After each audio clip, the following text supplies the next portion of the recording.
Recruit, and welcome to an Astroneer Academy Extra that continues our discussion of jet-powered transportation. Last week, we discussed the solid fuel jump jet and the Hydrazine jetpack. This week, we are going to take an in-depth look at two other unique jet-powered modes of transportation, along with the missions you must complete in order to unlock these items. These two vehicles cannot be unlocked in the research catalog with Bytes. Instead, you must complete a combined dozen missions to unlock them.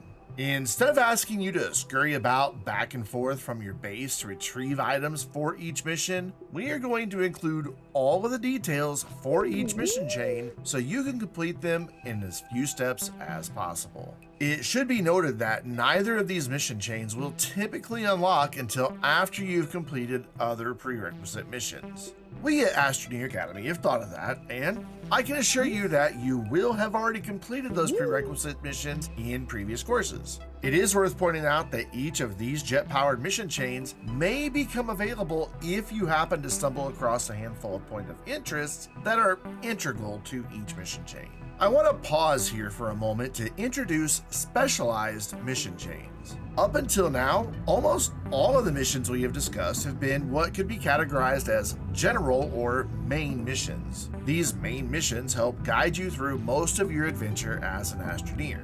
While many of these main missions do have prerequisites before they become available, there is no singular theme or goal to them. The main missions do not have any special icons in the mission log. They are marked by a simple dot. Specialized mission chains, however, will all be marked with the same icon in the mission log. These specialized mission chains will often lead you to a very specific goal, discovery, or even provide a greater understanding into the history of exodynamics and the astroneers that have gone before us. We actually completed one specialized mission way back in Astroneer Academy 106 when we reached top speed in a gravity globe. The icon in the mission log for that mission, globetrotting, is identical to the specialized mission chain that we will be completing today, the jet-powered missions. Each of these missions will be marked in the mission log with the gear icon. With that housekeeping item out of the way, let's get on to the missions.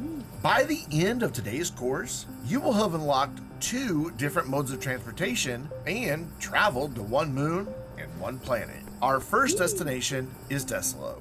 Before you jump into a shuttle, take a moment to gather everything you will need for the first 5 of the jet-powered missions. Specifically, you will need 2 each of the following: copper, zinc, plastic, and aluminum alloy.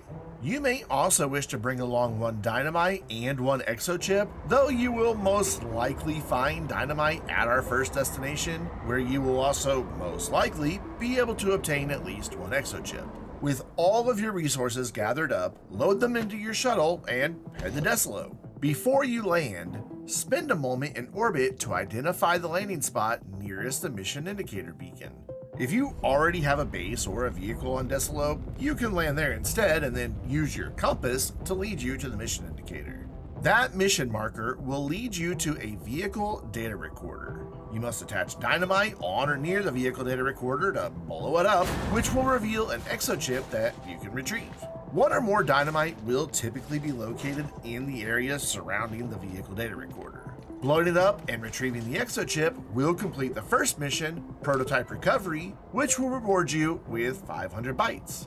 Since bytes can be claimed from the mission log on your backpack, you can claim them now, or you can wait until later to claim rewards from all 5 missions. A new mission, Tracing the Transmission, will become available, and you will once again utilize your compass to direct you to the new mission indicator. That mission indicator will take you to the Material Analysis Transmitter, or MAT for short. Once you have located the MAT, you simply need to insert your exochip into its storage slot to complete this mission and be rewarded with 500 more research bytes. Now you're going to complete 2 more missions in quick succession. 1 at a time, insert the copper and zinc you brought along into the MAT storage slot. Then, insert the plastic and aluminum alloy. These resources just completed 2 more missions, electrical engineering and ingredient investigations, both of which reward you with 500 bytes each. Now it is time for the final mission in this half of the jet-powered mission chain, Onboarding. You might want to take a step back from the mat for this one. Oh, and bring along some hearing protection. Things are about to get loud. The mat is ready to be activated. To do so, simply hover your simulation cursor over the mat and select the appropriate control to activate it.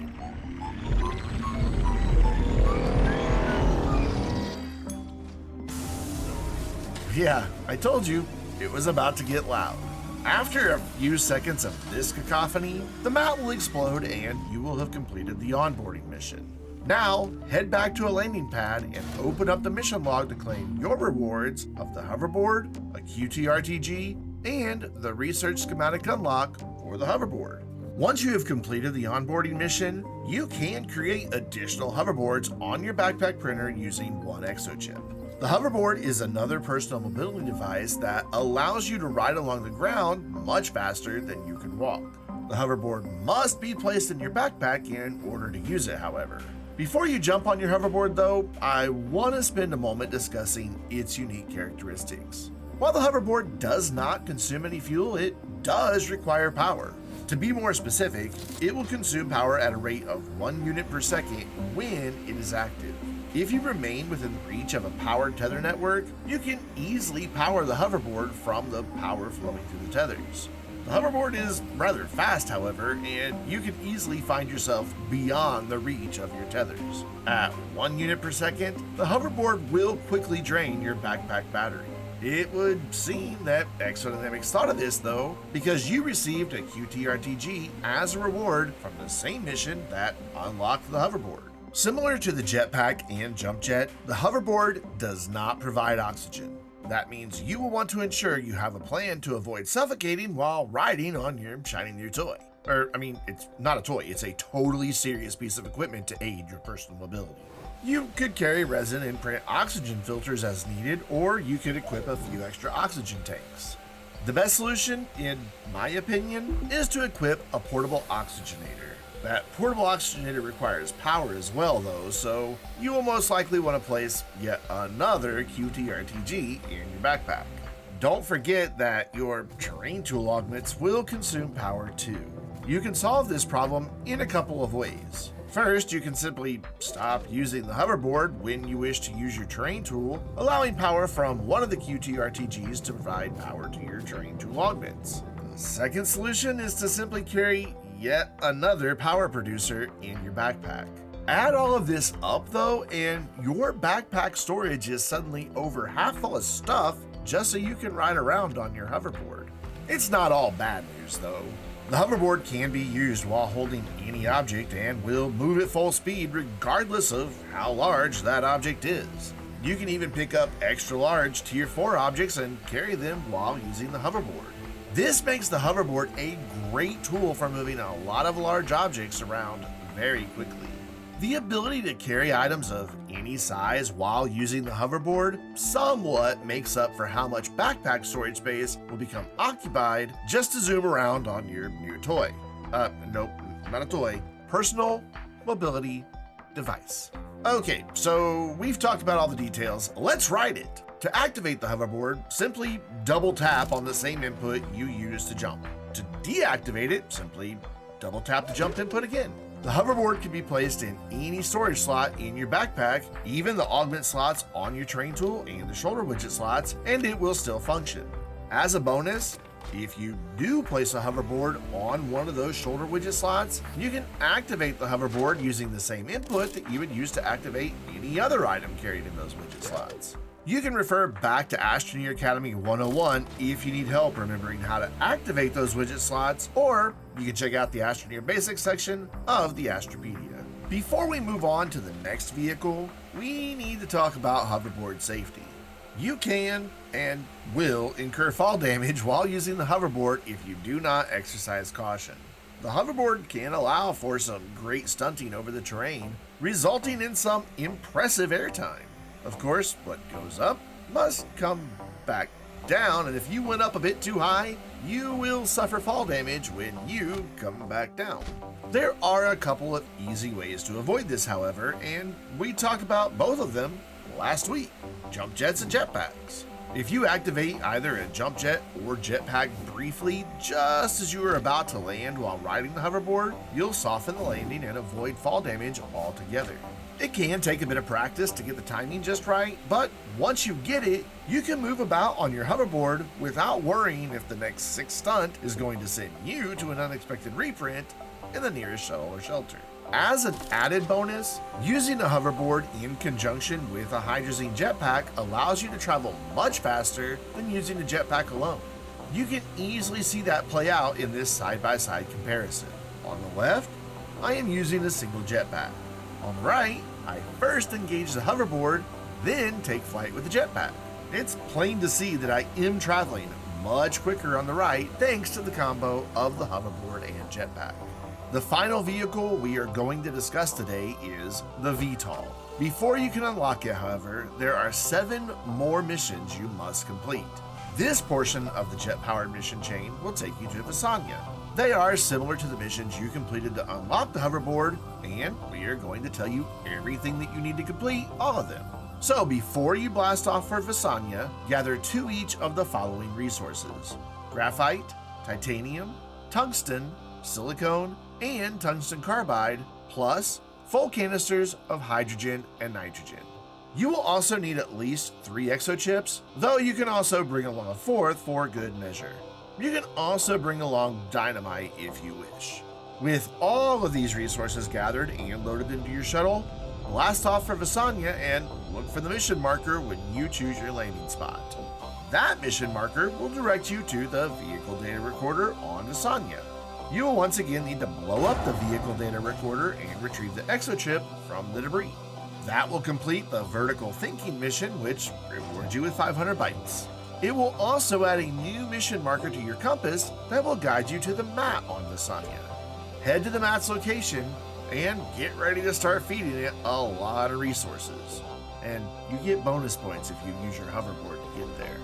Once you have located the mat, insert one of your exochips into the mat's small Tier 1 storage slot to complete the Bootstrapping mission, rewarding you with 500 more research bytes. Now, begin inserting the graphite, titanium, and tungsten, along with the gas canisters, into the mat to complete the What the Thrust and Substance Selection missions. A new mission for the Refinement will become available, and you can now insert the silicone and tungsten carbide to complete that mission.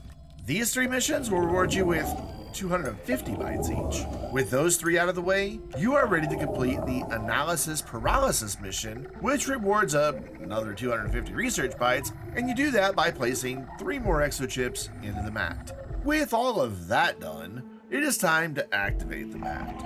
You will once again want to take a step back and protect your ears. Just like the mat on Desolo, this one makes a lot of noise before it goes boom.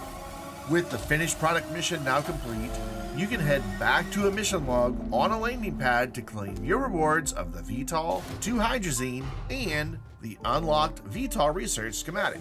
This also wraps up all of the jet-powered missions. Once you have completed the finished product mission, you can create additional VTOLs on the medium printer from tungsten carbide, silicone, and 1 exochip. But what is the VTOL and what can you use it for? Good questions, recruit. Let's get you some answers.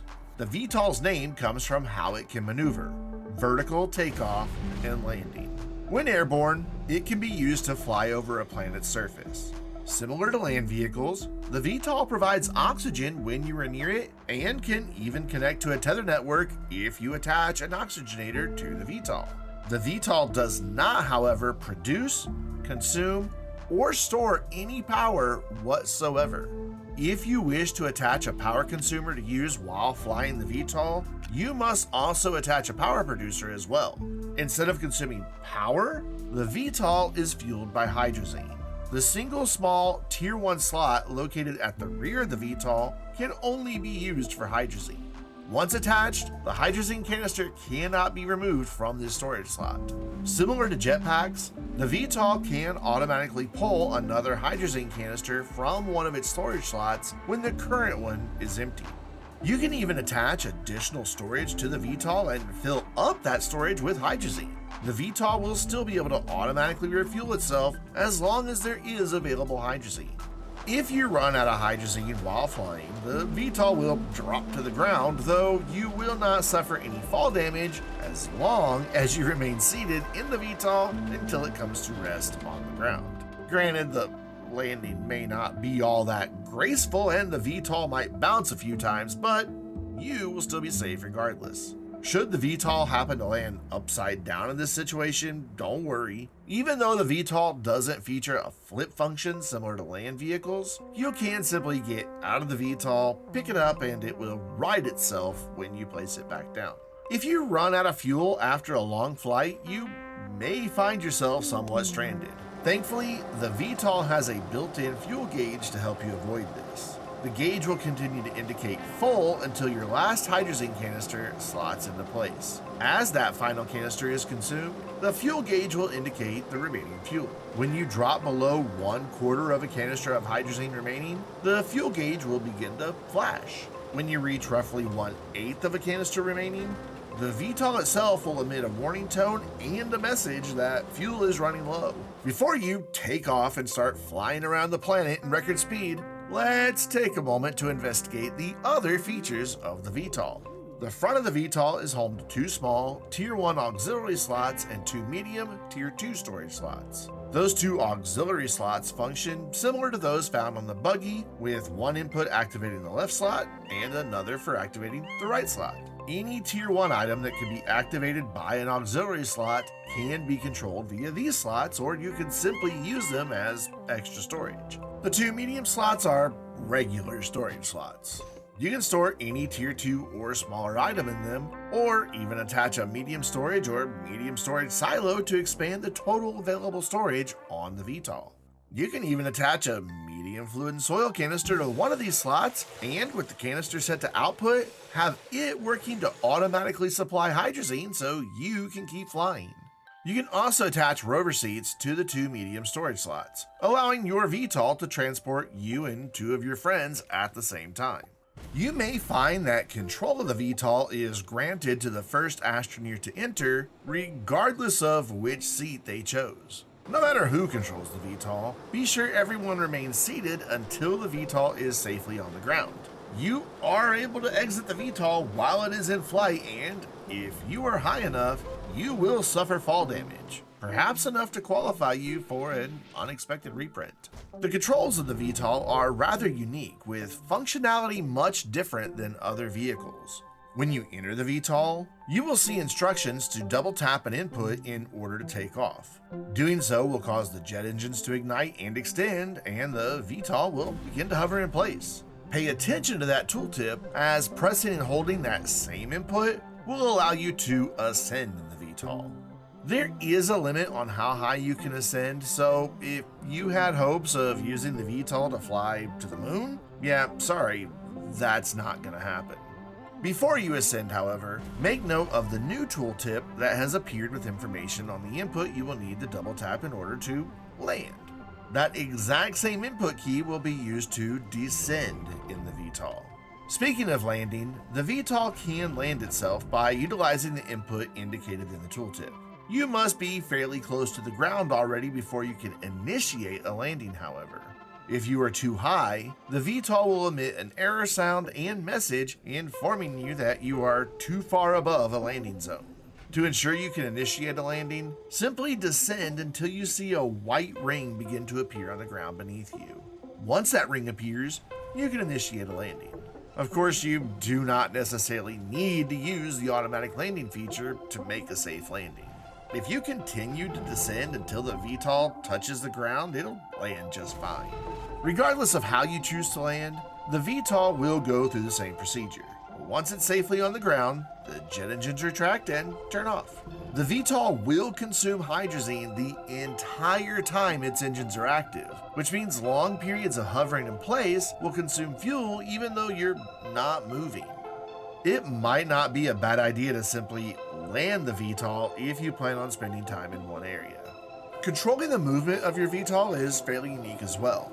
The controls that steer other vehicles left or right will only cause the VTOL to initiate a strafing movement in either direction. To actually change direction, you must use the same control method that you would otherwise use to look around the simulation. Look to the left, the VTOL turns left. Look to the right, the VTOL turns right. Because of this, if you wish to look around an area that you are flying over, it is best to stop first, then look around.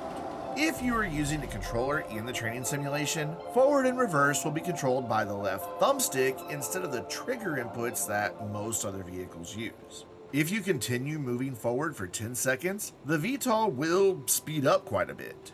You can ascend and descend and turn left and right while maintaining top speed, but strafing to either side can often cause you to return to a lower speed.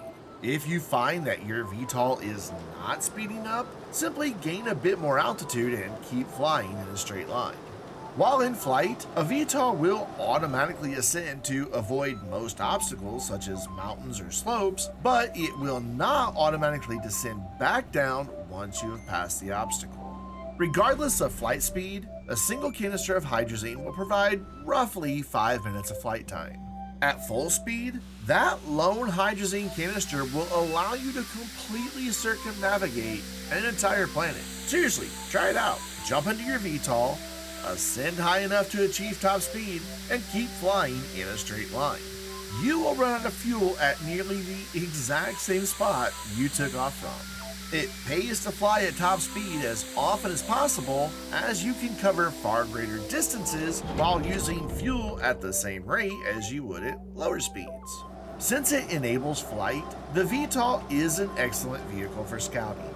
An aerial view of an area is almost always better, as you are able to see beyond obstacles that would typically block your view when on the ground.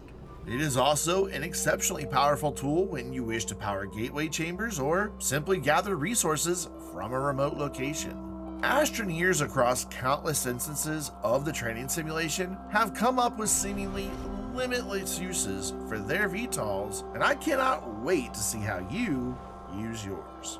Today, you have learned how to quickly complete the 12 missions required to unlock the hoverboard and the VTOL, along with how to safely operate each vehicle.